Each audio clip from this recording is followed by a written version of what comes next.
Rusiya prezidenti Vladimir Putin'in Prezident İlham Əliyevə zəngində niyə indi sualı xüsusilə diqqət çəkir? Rusiya tərəfinin düşənbə görüşündən sonra yüksək səviyyədə təmasları bərpa etmək niyyəti aydındır.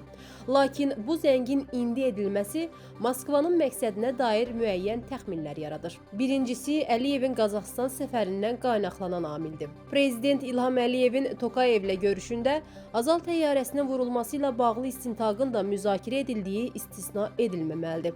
Səfərdən sonra Qazaxıstan Baş nazirinin müavini Kanat Bozumbayevin təyyarənin qəzaya uğraması ilə bağlı istintaq yeni ildən sonra ictimaiyyətə açıqlana bilər sözləri də bu ehtimalı gücləndirir. Düşənbə görüşündə Rusiya tərəfi Azərbaycanın tələblərini tam qəbul etsə də, Putin istintaqın nəticələrini izlədiklərini də bildirdi. Daha öncə Rusiyanın istintaqın gedişinə müdaxilə etməyə çalışdığını nəzərə alsaq, analoji halın baş verməyəcəyi zəmanəti yoxdur.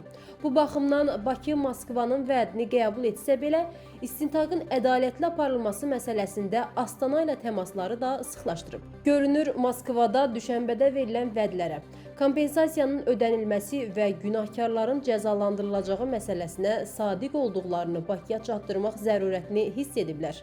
Liderlərin düşənbədə keçirdikləri görüşün davamı olaraq ikitərəfli gündəliyin bir sıra aktual məsələlərini müzakirə etməsinə bu kontekstdə baxa bilərik. İkincisi, Rusiyanın Cənubi Qafqazda mövqelərini qorumaq ehtiyacı daha da aktuallaşıb.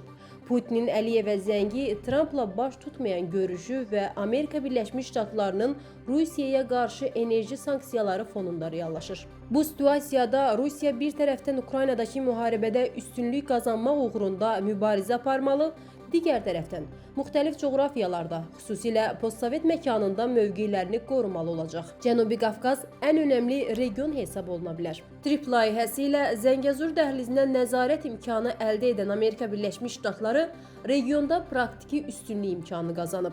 Rusiya bu reallıq çərçivəsində regional kommunikasiyalarda yer almağı, xüsusilə Şimal-Cənub nəqliyyat layihəsinin Cənubi Qafqaz keçidinin perspektivlərinə yarana biləcək riskləri aradan qaldırmağı prioritet istiqamət kimi seçir. Bu məsələləri Azərbaycanla müzakirə etmək və Bakı ilə münasibətlərin normallaşmasını inkişaf etdirmək zərurəti var. Putinin zəngi prezident administrasiyasının keçmiş rəhbəri Ramiz Mehdiyevə qarşı dövlətə xəyanət ittihamı ilə açılan cinayət işi fonunda da qiymətləndirilə bilər.